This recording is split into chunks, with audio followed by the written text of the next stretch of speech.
Now अब हम लोग एक ऐसे इक्वेशन को देखने जा रहे हैं जिसके हेल्प से ये मोल कॉन्सेप्ट काफ़ी ज़्यादा इजी हो जाने वाला है और मोल कॉन्सेप्ट से रिलेटेड जितने भी न्यूमेरिकल्स हैं वो आप सब लोग बहुत ही इजी तरीके से वो सारे न्यूमेरिकल्स को आप लोग सॉल्व कर सकते हैं।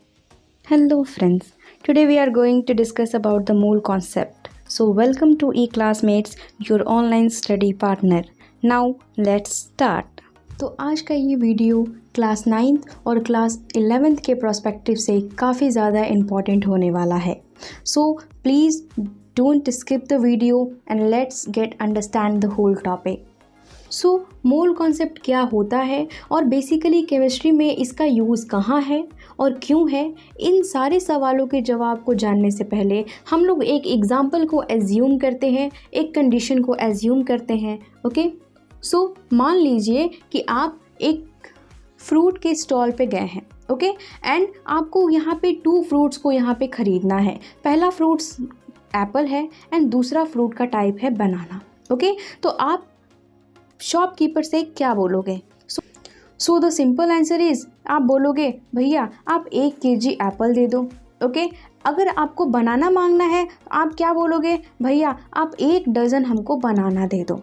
ओके, तो यहाँ पे गौर करने वाली बात ये है कि बेसिकली आपको यहाँ पे ख़रीदना क्या था? आपको तो फ्रूट्स ख़रीदना था, लेकिन आप फ्रूट्स ख़रीदने के लिए यहाँ पे 2 टाइप्स ऑफ यूनिट का यूज़ कर रहे हैं। ओके, पहला यूनिट क्या है? केजी, एंड दूसरा यूनिट क्या है? डज़न। ओके, तो अब यहाँ पे फोकस करने वाली एक बात है कि ये जो केजी है और ये जो डज़न है, ये बेसिकली दोनों ही यूनिट्स तो फ्रूट्स को मेज़र करने के लिए हैं, फ्रूट्स की क्वांटिटी को मेज़र करने के लिए हैं, बट ये दोनों यूनिट डिफ़र कैसे हैं?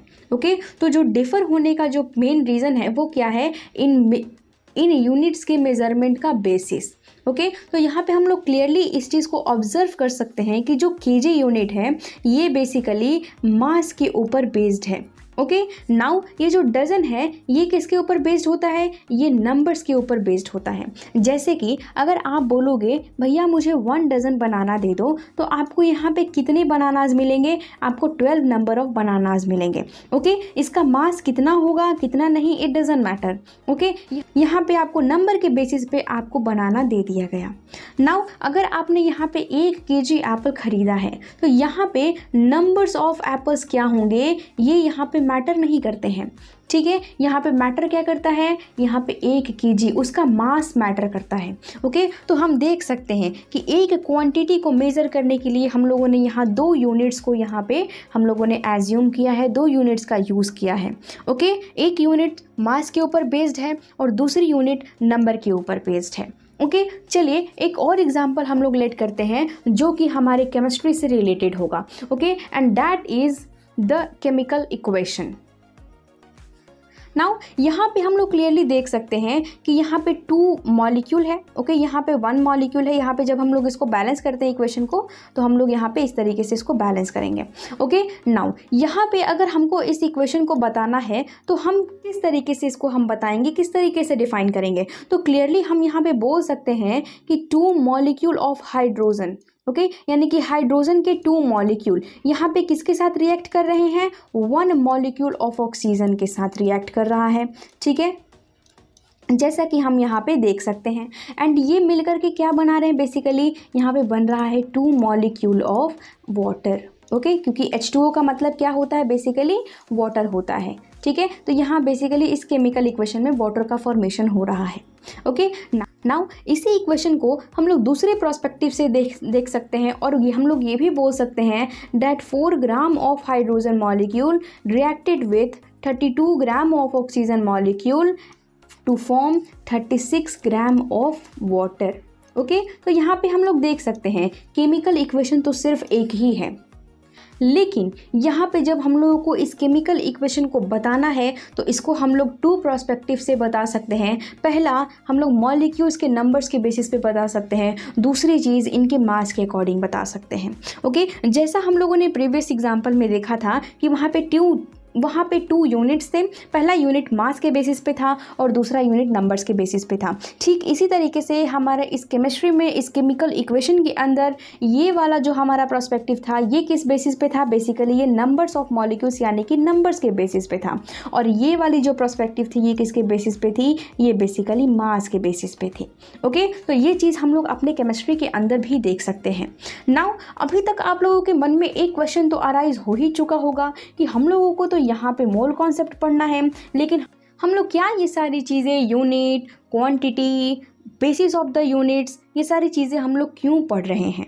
Okay, the simple reason is जो मोल है वो भी क्या है, एक यूनिट है। ओके, जो मोल है वो क्या है, यूनिट है। यानी कि मोल भी किसी न किसी क्वांटिटी को मेज़र करने के यूज़ में आती है। ओके, अब ये क्वांटिटी क्या है इसके बारे में हम लोग थोड़ी देर में यहाँ पे बात करेंगे।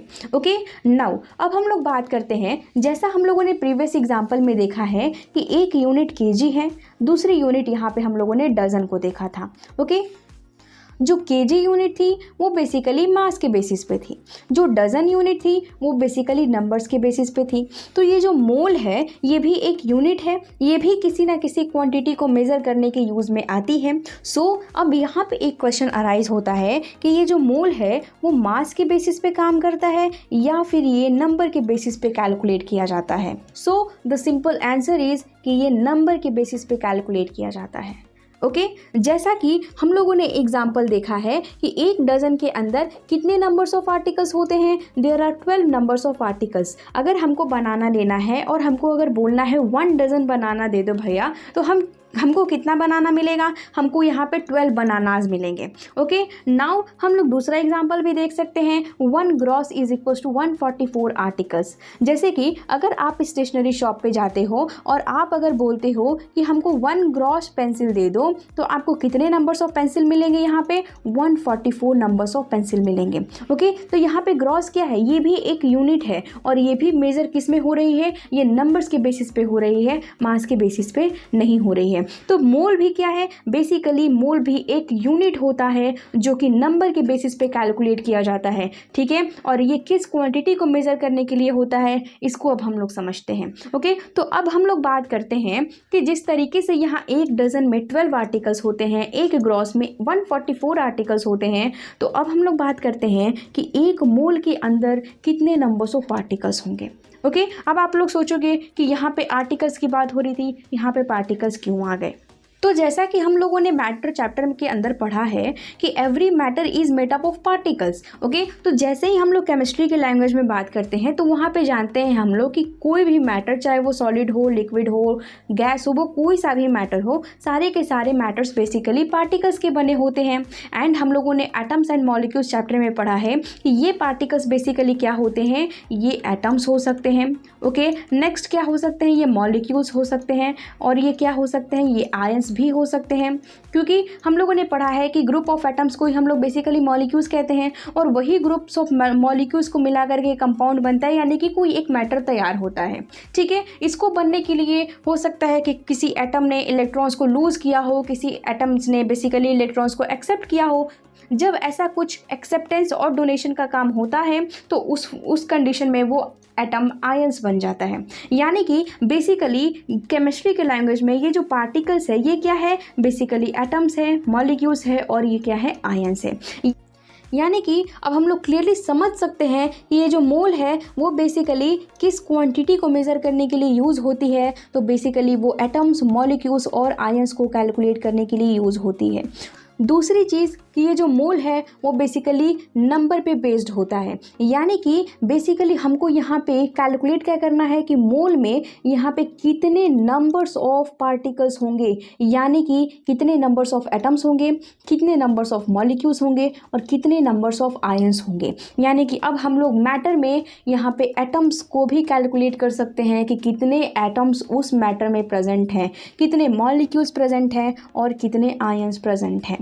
ओके, यानी कि अभी तक हम लोगों ने जो कुछ भी पढ़ा था वो मास के बेसिस पे पढ़ा था कि इस मैटर का मास इतना होता है, उस मैटर का, उस एलिमेंट का मास उतना होता है, ये सारी चीज़ें हम लोगों ने पढ़ी थी। लेकिन अब बेसिकली अब इन सारे मैटर्स के अंदर, ये सारे एलिमेंट्स, कंपाउंड्स और मॉलिक्यूल्स के अंदर बेसिकली अब हम लोग नंबर्स ऑफ पार्टिकल्स को फाइंड आउट कर सकते हैं।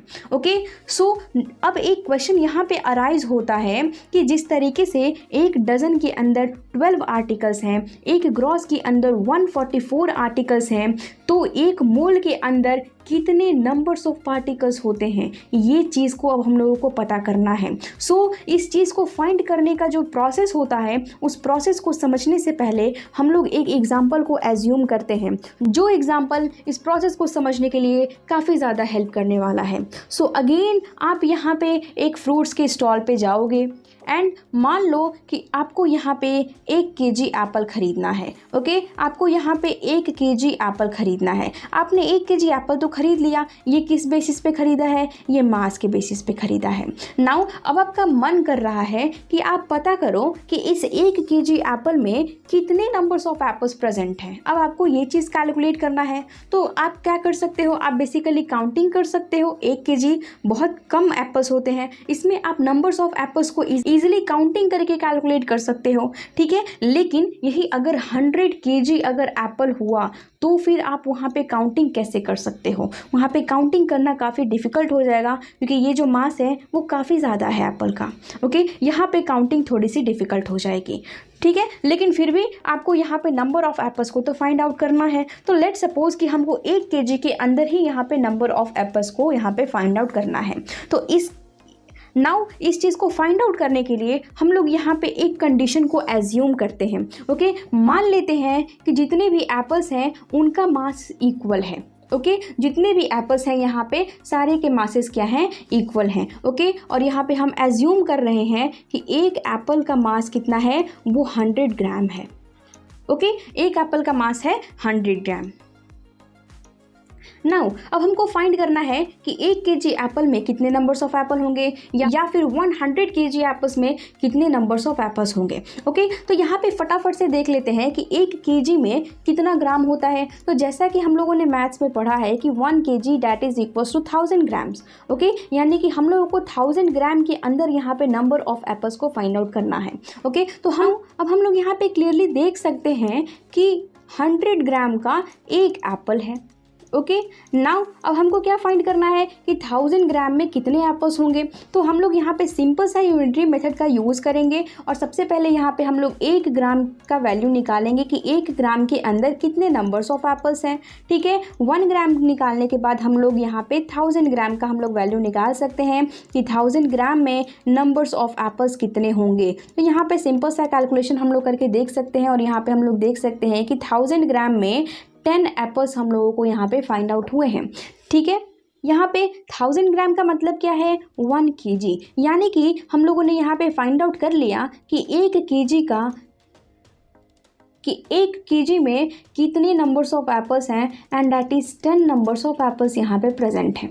ओके, सो इसी तरीके से अब हम लोग 100 kg के अंदर भी फाइंड आउट कर सकते हैं कि 100 kg के अंदर बेसिकली कितने नंबर्स ऑफ एप्पल्स होंगे। सो यहाँ पे 1000 नंबर्स ऑफ एप्पल्स प्रेजेंट होंगे इन 100 kg ऑफ एप्पल्स। ओके, तो हम लोग देख सकते हैं कि कितना भी यहाँ पे ह्यूज मास क्यों ना दिया हो उस क्वांटिटी का, हम लोग ईजिली यहाँ पे नंबर्स ऑफ क्वांटिटी निकाल सकते हैं, नंबर्स ऑफ आर्टिकल्स निकाल सकते हैं।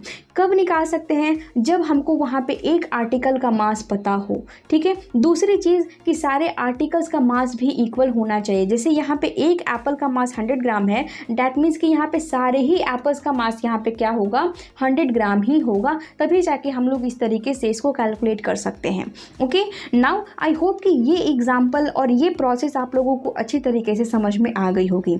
नाउ इसी प्रोसेस की हेल्प से एग्जैक्टली हम लोग अब केमिस्ट्री के अंदर अब हम लोग फाइंड करेंगे कि एक मोल के अंदर बेसिकली कितने नंबर्स ऑफ पार्टिकल्स होते हैं, ठीक है। पार्टिकल्स कहने का मतलब क्या है, यहाँ पे नंबर्स ऑफ एटम्स फाइंड करना है, यहाँ पे नंबर्स ऑफ मॉलिक्यूल्स फाइंड करना है, एंड यहाँ पे नंबर्स ऑफ हम लोगों को आयंस फाइंड आउट करना है। सो यहाँ पे हम लोग एक एग्जाम्पल एज्यूम करते हैं, and that is of the carbon element, यानी कि हमको यहाँ पे एक कार्बन एलिमेंट में यहाँ पे हमको नंबर्स ऑफ एटम्स को फाइंड आउट करना है। ओके, तो हम लोग देख सकते हैं तो यहाँ पे हम लोगों को numbers of apples find out करना था। उसके लिए हमारे पास एक एप्पल का मास होना काफ़ी ज़्यादा ज़रूरी था। दूसरी चीज़ कि कितने एप्पल्स में, कितने मास ऑफ एप्पल्स में हमको यहाँ पे numbers of apples find out करना है, ये भी हमको पता होना चाहिए। ओके, सो इसी तरीके से सेम प्रोसेस से हम लोग यहाँ पे भी पता करेंगे कि हम लोगों को कितने कार्बन में, यानी कि हम अगर बात करेंगे एक कार्बन एलिमेंट के बारे में, अगर हम यहाँ पे 1 कार्बन एलिमेंट के बारे में बात करेंगे तो 1 कार्बन एलिमेंट का ग्राम एटॉमिक मास कितना होता है ये हमको पता होना चाहिए, एंड दैट इज 12 ग्राम। ये कितना होता है? 12 ग्राम होता है। नाउ अब हमको पता करना है कि 12 ग्राम ऑफ कार्बन एटम के अंदर यहाँ पे नंबर्स ऑफ कार्बन एटम कितने होंगे, यानी कि वहाँ पे जैसे हम लोगों ने पता किया था कि 1 kg एप्पल के अंदर बेसिकली कितने नंबर्स ऑफ यहाँ पे एप्पल्स प्रेजेंट होंगे, तो उसके लिए हम लोगों को क्या चाहिए था, वहाँ पे हमको एक एक एप्पल का मास चाहिए था।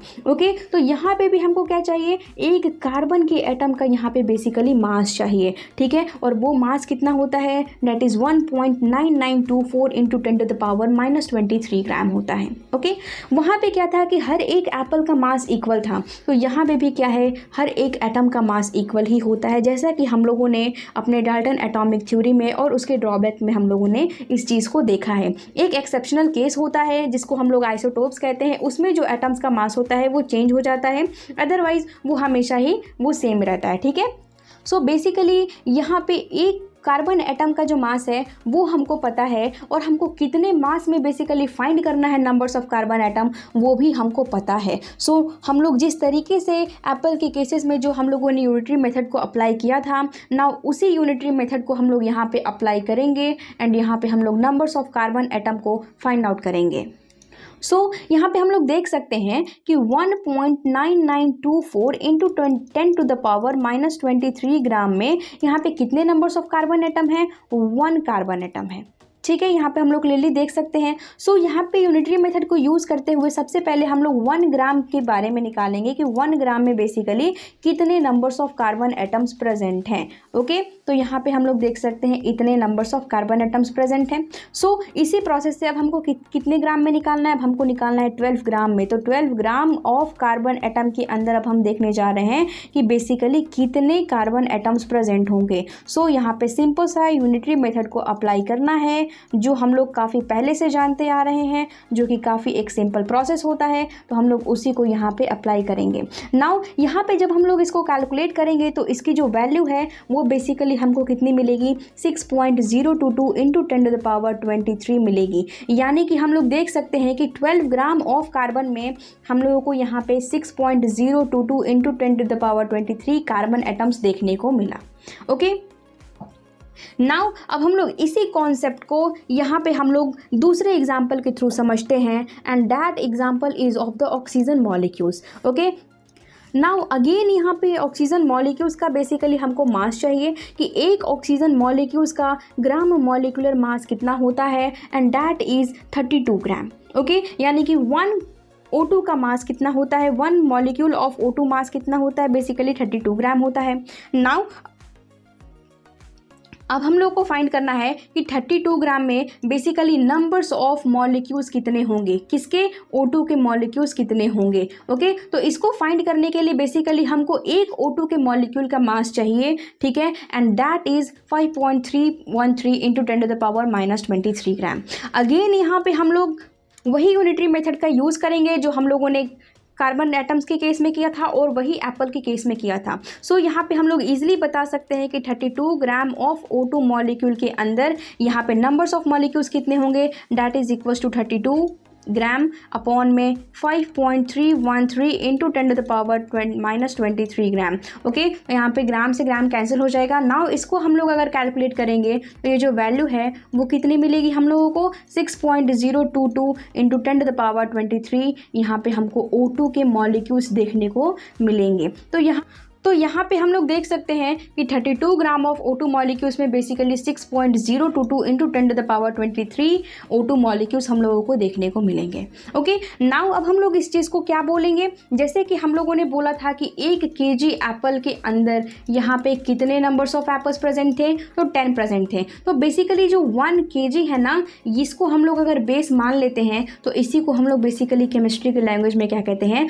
1 मोल। और उसके अंदर कितने एप्पल्स प्रेजेंट थे, वहाँ पे 10 एप्पल्स प्रेजेंट थे। तो अगर हमको यहाँ पे 1 kg के जगह पे 100 kg दिया हो, 200 kg दिया हो, तो हम लोग इजीली कैलकुलेट कर सकते हैं। तो देख सकते हैं कि 1 मोल में बेसिकली कितने एप्पल्स हैं, 10 एप्पल्स हैं। तो हम लोग इजीली बता सकते हैं कि 3 मोल्स में यहाँ पे कितने एप्पल्स होंगे, बेसिकली हम लोग कैलकुलेट कर सकते हैं 30 एप्पल्स होंगे। तो ठीक उसी तरीके से यहाँ पे जो हम लोग देख रहे हैं कि ग्राम मॉलिक्यूलर मास है या फिर प्रीवियस एग्जाम्पल में जो ग्राम एटॉमिक मास था वो बेसिकली किसके इक्वल है, वो बेसिकली 1 मोल के इक्वल होगा। और इसमें जो पार्टिकल्स होंगे वो कितने हैं, हम लोग देख सकते हैं एटम्स के केस में भी बेसिकली इतना ही नंबर्स ऑफ एटम्स प्रेजेंट था और मॉलिक्यूल्स के केस में भी बेसिकली इतने ही नंबर्स ऑफ मॉलिक्यूल्स प्रेजेंट हैं। ओके, नाउ अगर हम लोग आयंस के केस में भी अगर इसको कैलकुलेट करते हैं तो आयंस के केस में भी जो नंबर आएगा हमको वो भी हमको एग्जैक्टली यही देखने को मिलेगा। सो इसीलिए इस नंबर को हम लोग मैजिकल नंबर कहते हैं और इसी नंबर को हम लोग एवोगैड्रो नंबर के नाम से जानते हैं। ओके, जिसको कि हम लोग Na से या फिर हम लोग N0 से यहाँ पे रिप्रेजेंट करते हैं। ओके, ये एक मैजिकल नंबर होता है। ये किसी भी मॉलिक्यूल के केस में, ये किसी भी एटम्स के केस में या फिर ये किसी भी आयंस के केस में जो numbers of molecules, atoms and ions होंगे वो एग्जैक्टली यही नंबर होगा। ओके, 1 मोल के अंदर। तो यहाँ पे हमको पता चल चुका है कि बेसिकली 1 मोल के अंदर कितने नंबर्स ऑफ पार्टिकल्स होंगे, तो वो एवोगैड्रो नंबर के इक्वल पार्टिकल्स होंगे। अगर यहाँ पे 1 मोल ऑफ एटम के बारे में बात किया जाएगा तो यहाँ पे एवोगैड्रो नंबर के इक्वल एटम्स प्रेजेंट होंगे। जब यहाँ पे मॉलिक्यूल्स के बारे में बात किया जाएगा तो यहाँ पे एवोगैड्रो नंबर के इक्वल मॉलिक्यूल्स प्रेजेंट होंगे। ओके, तो आई होप कि ये मोल का जो पूरा कॉन्सेप्ट है कि ये मोल क्या होता है बेसिकली आप लोगों को समझ में आ गई होगी। नाउ अब हम लोग एक ऐसे इक्वेशन को देखने जा रहे हैं जिसके हेल्प से ये मोल कॉन्सेप्ट काफ़ी ज़्यादा इजी हो जाने वाला है और मोल कॉन्सेप्ट से रिलेटेड जितने भी न्यूमेरिकल्स हैं वो आप सब लोग बहुत ही ईजी तरीके से वो सारे न्यूमेरिकल्स को आप लोग सॉल्व कर सकते हैं। Okay, so the equation is gram atomic या फिर ग्राम मॉलिक्यूलर मास या फिर ग्राम आयनिक मास किसके इक्वल होता है, बेसिकली एवोगैड्रो नंबर के इक्वल होता है and that is equal to the 1 mole. Okay, ये जो इक्वेशन है अगर आप लोग ध्यान से प्रीवियस एग्जांपल को देखा होगा तो ये इक्वेशन आप लोगों को समझ में बहुत अच्छी तरीके से आ जाएगी। ओके, थोड़ा सा हम लोग प्रीवियस चलते हैं। यहाँ पे हम लोग देख सकते हैं कि जब हम लोगों ने ऑक्सीजन मॉलिक्यूल के बारे में बात किया था तो उस ऑक्सीजन मॉलिक्यूल का जो ग्राम मॉलिक्यूलर मास था यानी कि 32 ग्राम, इसके अंदर नंबर ऑफ मॉलिक्यूल्स कितने प्रेजेंट थे, एवोगैड्रो नंबर के इक्वल प्रेजेंट थे। और इसी को तो हम लोग 1 मोल बोल रहे थे क्योंकि यहाँ पे हम लोगों ने देखा था कि 1 kg एप्पल अगर हम लोग इसको बेस मान लेते हैं तो इसी को हम लोग 1 मोल बोल देते हैं। अब वहाँ पे 1 kg एप्पल में अगर नंबर ऑफ एप्पल कैलकुलेट करना है या फिर 100 kg एप्पल में हम लोग इजीली कर सकते हैं। सो यहाँ पे हम लोग देख सकते हैं कि जो ग्राम मॉलिक्यूलर मास है इसी को बेसिकली हम लोग 1 मोल कहते हैं, ठीक है, या फिर ग्राम एटॉमिक मास को ही तो हम लोग 1 मोल बोलते हैं। तो उसमें बेसिकली यहाँ पे कितने नंबर्स ऑफ पार्टिकल्स प्रेजेंट हैं, तो वो एवोगैड्रो नंबर के इक्वल प्रेजेंट हैं। ओके, नाउ इससे भी प्रीवियस एग्जाम्पल देखते हैं जो कि यहाँ पे कार्बन एटम के लिए था। तो यहाँ पे भी कार्बन एटम के केस में जब हम लोगों ने ग्राम एटॉमिक मास को कैलकुलेट किया था तो यहाँ पे इस कंडीशन में इसके अंदर नंबर ऑफ पार्टिकल्स यानी कि नंबर ऑफ एटम्स कितने थे, तो वो भी यहाँ पे कैलकुलेट करने के बाद एवोगैड्रो नंबर के इक्वल ही आए थे, जैसा कि हम यहाँ पे देख सकते हैं। यानी कि अगेन यहाँ पे 1 मोल ऑफ कार्बन एटम में यहाँ पे कितने नंबर्स ऑफ एटम्स प्रेजेंट थे, तो वो एवोगैड्रो नंबर के इक्वल ही यहाँ पे एटम्स प्रेजेंट थे। सो यहाँ पे इन सारी चीज़ों को कंक्लूड करने के बाद हम लोग ऐसा बोल सकते हैं जो ग्राम एटॉमिक मास होता है या फिर जो ग्राम मॉलिक्यूलर मास होता है या फिर जो ग्राम आयनिक मास होता है वो बेसिकली एवोगैड्रो नंबर के इक्वल होता है एंड वो इक्वल होता है 1 मोल के। ओके, नाउ अब हम लोग कुछ एग्जांपल्स को देख लेते हैं जो कि किससे रिलेटेड होगा, वो एवोगैड्रो नंबर से और वो मोल से रिलेटेड होगा। सो यहाँ पे हम लोग क्लियरली देख सकते हैं, अगर हम लोग एग्जाम्पल लेते हैं 1 mole of oxygen atom, 1 mole of oxygen atom का जो ग्राम एटॉमिक मास होगा वो बेसिकली कितना होगा, तो वो होगा 16 ग्राम, ठीक है। और इसके अंदर जो जो नंबर्स ऑफ एटम प्रेजेंट होंगे वो कितना होगा, तो वो एवोगैड्रो नंबर के इक्वल होगा, क्योंकि हम लोगों ने अभी पहले देखा है कि 1 मोल के अंदर कितने नंबर्स ऑफ पार्टिकल्स प्रेजेंट होते हैं, एवोगैड्रो नंबर के इक्वल। यानी कि यहाँ पे 1 मोल ऑफ ऑक्सीजन एटम में बेसिकली कितने नंबर्स ऑफ एटम्स प्रेजेंट होंगे, वो एवोगैड्रो नंबर के इक्वल ऑक्सीजन एटम्स यहाँ पे प्रेजेंट होंगे। और उसका मास कितना होगा, उसका मास होगा 16 ग्राम, यानी कि ग्राम एटॉमिक मास में एवोगैड्रो नंबर के इक्वल ही ऑक्सीजन एटम यहाँ पे प्रेजेंट हैं। नाउ सेकेंड एग्जाम्पल लेते हैं, 1 मोल ऑफ O2 मॉलिक्यूल। यहाँ पे हम ऑक्सीजन के मॉलिक्यूल के बारे में बात कर रहे हैं कि एक ऑक्सीजन के मॉलिक्यूल्स में कितने numbers of oxygen molecules present होंगे, that is also equal to the Avogadro number. Okay, यहाँ पे एवोगैड्रो नंबर के इक्वल ही यहाँ पे O2 मॉलिक्यूल्स बेसिकली प्रेजेंट होंगे। ओके, तो जैसा हम लोगों ने बोला था कि यहाँ पे जो भी पार्टिकल होगा, वो एटम हो चाहे मॉलिक्यूल्स हो चाहे आयंस हो, यहाँ पे जो नंबर्स ऑफ पार्टिकल्स होंगे वो भी एग्जैक्टली वही होंगे। नाउ एक और एग्जाम्पल हम लोग यहाँ पे कंसिडर करते हैं, 1 मोल ऑफ O-2 आयंस। इसमें कितने नंबर्स ऑफ आयंस प्रेजेंट होंगे, तो ये भी बेसिकली एवोगैड्रो नंबर के इक्वल ही यहाँ पे आयंस प्रेजेंट होंगे। किसके, ऑक्सीजन के आयंस प्रेजेंट होंगे। तो आई होप कि ये जो रिलेशन है एवोगैड्रो नंबर का, मोल का, ये आप लोगों को समझ में आ गई होगी। एंड यहाँ पे इस एग्जाम्पल के हेल्प से आप लोगों को ये भी समझ में आ गया होगा कि किस तरीके से ग्राम एटॉमिक मास, ग्राम मॉलिकुलर मास और ग्राम आयनिक मास, वो सारे के सारे एवोगैड्रो नंबर और वो 1 मोल के इक्वल होते हैं। याद रखना है यहाँ पे जो मोल की क्वांटिटी है वो बेसिकली 1 ही होनी चाहिए, ये 2 मोल के इक्वल नहीं हो सकता है। ओके, जो ग्राम एटॉमिक मास होता है वो 2 मोल के नहीं, वो 1 मोल के इक्वल ही होता है। तो यहाँ पे इस पॉइंट को नोट करना काफ़ी ज़्यादा इंपॉर्टेंट हो जाता है। नाउ अब हम लोग देखते हैं कि इस टॉपिक से रिलेटेड किस टाइप के क्वेश्चंस बेसिकली पूछे जाते हैं। ओके, तो जो फर्स्ट टाइप होता है उसमें हम लोग को बेसिकली कैलकुलेट करना होता है कि कितने नंबर्स ऑफ मोल्स होंगे। ओके, सेकेंड टाइप का क्वेश्चन क्या होता है, नंबर्स ऑफ पार्टिकल्स कैलकुलेट करने के लिए आता है, यानी कि numbers of atoms, numbers of molecules और numbers of ions. Third type का क्वेश्चन क्या होता है कि जो भी पार्टिकल्स है उसका बेसिकली हम लोगों को मास कैलकुलेट करने के लिए आता है। ओके, तो ये 3 टाइप्स के क्वेश्चंस हम लोगों को देखने को मिलते हैं और इन क्वेश्चंस को बनाने के लिए हम लोगों को कुछ फॉर्मूलेज की यूज़ पड़ती है।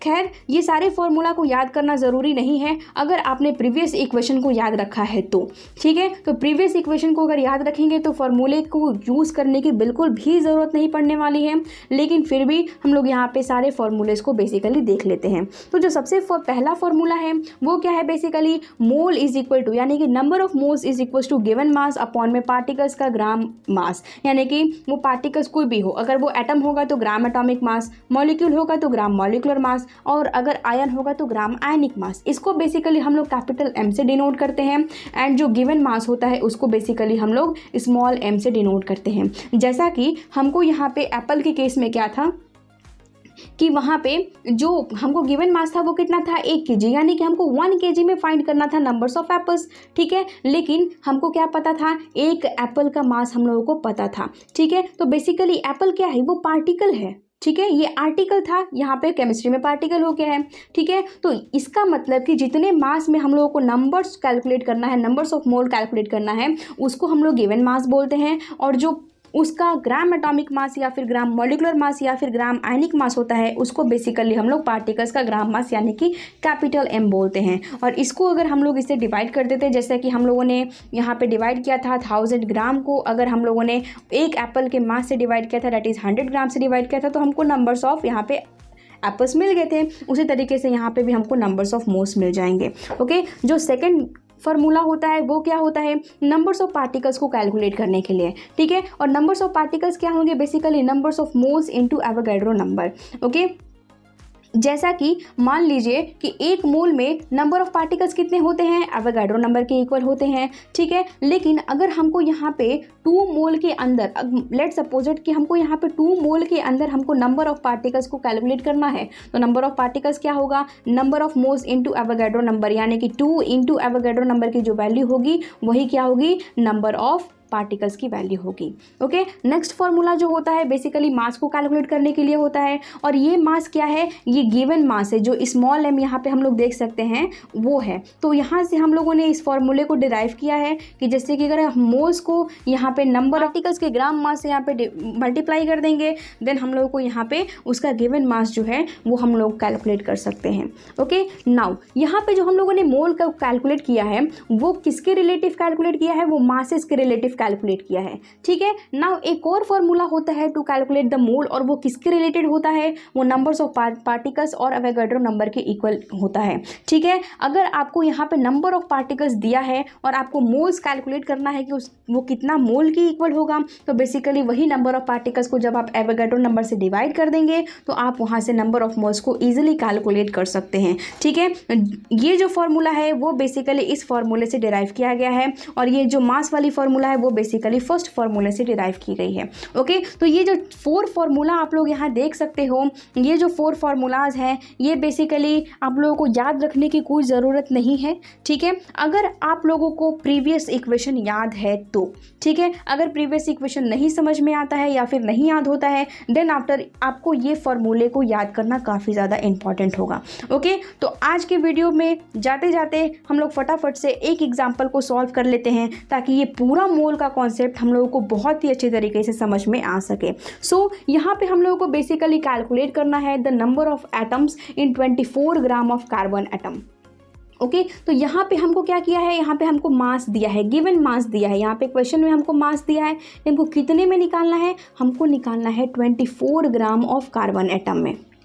ओके, तो यहाँ पे हमको क्या कैलकुलेट करना है, बेसिकली नंबर्स ऑफ एटम्स को कैलकुलेट करना है। ठीक है, तो यहाँ पे हम लोग फार्मूला को देख सकते हैं। तो जैसा कि हम लोगों ने पहला फार्मूला देखा था वो मोल्स को कैलकुलेट करने के लिए था। ठीक है, ये हमारे काम का नहीं है। नेक्स्ट फार्मूला हम लोगों ने देखा था नंबर ऑफ पार्टिकल्स को कैलकुलेट करने का, ये हमारे काम का हो सकता है। ठीक है, क्यों, क्योंकि यहाँ पे पार्टिकल्स इट मीन्स यहाँ पे एटम्स को कैलकुलेट करना है, यानी कि अगर हमको यहाँ पे नंबर ऑफ मोल्स पता होगा और उसको हम लोग अगर एवोगाड्रो नंबर से मल्टीप्लाई कर देंगे तो यहाँ पे इजीली हमको नंबर ऑफ पार्टिकल्स को कैलकुलेट कर सकते हैं। ओके, नेक्स्ट फार्मूला क्या था, मास को कैलकुलेट करने का, ये भी हमारे इस क्वेश्चन से रिलेटेड नहीं है। नेक्स्ट फार्मूला क्या था, अगेन मोल्स को कैलकुलेट करने का, तो ये भी हमारे इस क्वेश्चन से रिलेटेड नहीं है। ठीक है, तो या तो हम लोग ये सेकेंड इक्वेशन को यूज़ कर लें, ठीक है, जहाँ पे नंबर ऑफ एटम्स को कैलकुलेट करने के लिए हमको नंबर्स ऑफ मोल्स को बेसिकली एवोगाड्रो नंबर से मल्टीप्लाई करना होगा। लेकिन यहाँ पे हमको हमारे पास मोल्स भी तो नहीं है, क्योंकि हमको यहाँ पे क्वेश्चन में देख सकते हैं कि also find the number of moles, यहाँ पे हमको मोल्स भी कैलकुलेट करना है। देन हम लोग नंबर्स को कैसे कैलकुलेट कर सकते हैं। ठीक है, तो याद करिए कि हमने आप लोगों को एक इक्वेशन बताया था, that is gram atomic mass या फिर ग्राम मॉलिक्यूलर मास, ओके, या फिर ग्राम आयनिक मास। ये किसके इक्वल होता है, ये बेसिकली एवोगाड्रो नंबर के यानी कि वो Na के इक्वल होता है, और इसी को बेसिकली हम लोग 1 मोल कहते हैं। ठीक है, अब हम लोग देख सकते हैं यहाँ पे कार्बन एटम के बारे में बात की जा रही है। सो कार्बन एटम का जो ग्राम एटॉमिक मास होता है किसका, ऑफ कार्बन एटम, ठीक है, इसका कितना होता है, बेसिकली हम लोग जानते हैं दैट इज़ 12 ग्राम।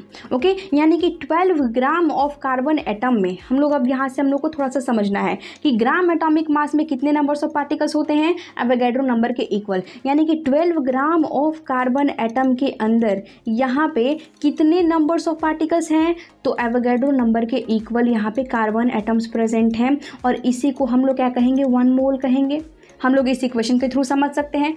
नाउ हमको कितना कैलकुलेट करना है, हमको 24 ग्राम ऑफ कार्बन एटम में हमको कैलकुलेट करना है कि कितने numbers of carbon atom present होंगे, और उसमें साथ ही साथ नंबर्स ऑफ मोल्स कितना होगा। नाउ यहाँ पे हम लोग सिंपल सा यूनिटरी मेथड का अप्लाई करेंगे और हम लोग ईजिली तरीके से फाइंड आउट कर लेंगे कि 24 ग्राम ऑफ कार्बन एटम में कितने numbers of carbon atoms present होंगे, और साथ ही साथ वहाँ पे नंबर्स ऑफ मोल्स भी कितने होंगे। सो यहाँ पे ईजिली तरीके से सबसे पहले हम लोग निकालेंगे 1 ग्राम ऑफ कार्बन एटम में यहाँ पे कितने numbers of carbon atom present होंगे। सो 1/12 इंटू एवोगाड्रो नंबर के इक्वल यहाँ पे कार्बन एटम्स प्रेजेंट होंगे। ठीक है। नाउ यहाँ पे हम लोग निकाल लेंगे 24 ग्राम ऑफ कार्बन एटम में कितने numbers of carbon atom present होंगे, that is equals to 1/12 into 24 into Avogadro number, जितने कार्बन एटम यहाँ पे प्रेजेंट होंगे।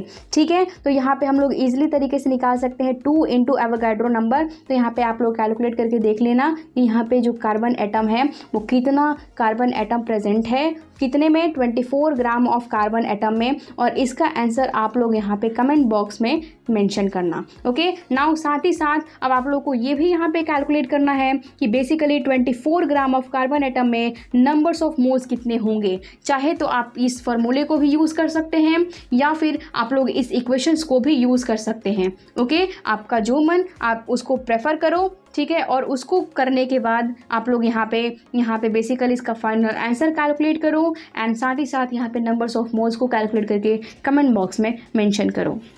सो आई होप कि आज के इस वीडियो में आप लोगों को मोल कॉन्सेप्ट समझ में आ गई होगी, साथ ही साथ सारे कन्फ्यूजन्स भी मोल कॉन्सेप्ट से रिलेटेड दूर हो गए होंगे एंड आई होप कि आप लोगों का जो डर होता है मोल कॉन्सेप्ट से रिलेटेड वो भी आप लोगों का कहीं ना कहीं ख़त्म हो चुका होगा। सो नेक्स्ट वीडियो में हम लोग मिलेंगे मोल कॉन्सेप्ट को समझने के लिए काफ़ी और एग्जाम्पल्स के साथ। If this video helped you, then you can subscribe the channel to get this type of conceptual video, and if there is any doubt, then mention in the comment box. Thank you.